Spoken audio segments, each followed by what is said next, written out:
অভাব কাকে বলে জানেন? অর্থনীতি ক্লাসে বয়স্ক একজন টিচার ক্লাসরুমে ঢুকে একজন ছাত্রকে জিজ্ঞেস করলো, বাবা বলো তো অভাব কাকে বলে? ছেলেটি তখন উত্তরে বলল, অর্থনীতিতে বস্তুগত বা অবস্তুগত কোনো দ্রব্য পাওয়ার আকাঙ্ক্ষাকে অভাব বলে। শিক্ষক তখন তাকে আবার বলল, এটা তো অর্থনীতির ভাষায়, সাধারণ ভাষায় অভাব কাকে বলে? অর্থাৎ অভাব বলতে তুমি কি বোঝো? ছেলেটি তখন মাথা নিচু করে বেঞ্চের দিকে তাকিয়ে রইল। শিক্ষক তখন তাকে আবার জিজ্ঞেস করলো। ছাত্রটি আবার বলতে শুরু করলো, স্যার আমার বাবার টাকা নেই বলে আত্মীয় স্বজনরা আমার খোঁজ নেয় না, এমনকি ঈদের দিনেও না। এই যে গরিব হওয়ার কারণে আত্মীয় স্বজনরা আমাদের খোঁজ নেয় না, এটাও একটা অভাব। আমি মধ্যবিত্ত করে ছেলে বলে আমার তেমন কোনো বন্ধু নেই, যদিও দুই একজন আছে, তবে তারা কখনোই আমাকে মূল্য দেয় না, এটাও আমার অভাব। সেই ছোটবেলা থেকে হাজারো স্বপ্ন দেখেছি, কিছুদিন স্বপ্ন দেখার পর আবার সেই স্বপ্নগুলো বুকের মধ্যেই চাপা দিয়ে রেখেছি, টাকার অভাবে কখনোই পূরণ করতে পারিনি, এটাও একটা অভাব।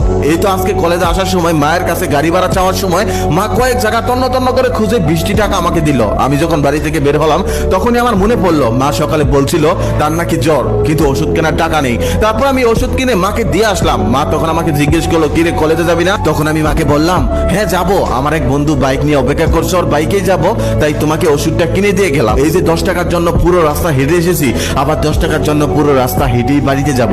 এই যে 10 টাকার জন্য পুরো রাস্তা হেঁটে যাওয়া আর মায়ের সাথে মিথ্যা কথা বলা, এটাও একটা অভাব। সেদিন বাবা অনেক রাত করে বাসায় ফিরলো।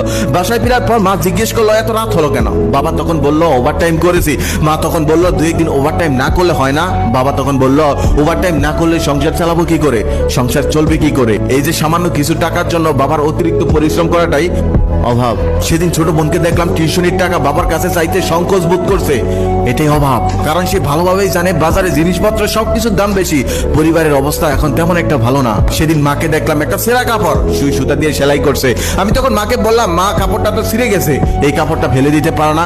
মা তখন বলতেছে, কি বলিস, এই কাপড়টা তো এখনো ভালোই আছে, একটু ছিঁড়ে গেছে, শুধু সেলাই করে নিলেই তো হয়ে যাবে। এই যে ছেঁড়া কাপড়টাকেও মা ভালো কাপড় বলছে, এটাও আমাদের অভাব। বন্ধু বান্ধবের দামি স্মার্টফোনের বেড়ে আমার সামান্য একটি বাটন ফোন ইউজ করতে হয়, বন্ধু বান্ধবের সামনে এটা বের করতে পারি না, বের করলে হাসাহাসি করে, এমনকি কল আসলেও দূরে গিয়ে কলটা রিসিভ করতে হয়, এটাই আমার অভাব। ছেলেটির কথা শুনে পুরো ক্লাস থমথম হয়ে গেল, সবার চোখে জল। সত্যি আমাদের সহপাঠীদের মধ্যে এমন অনেক ছেলে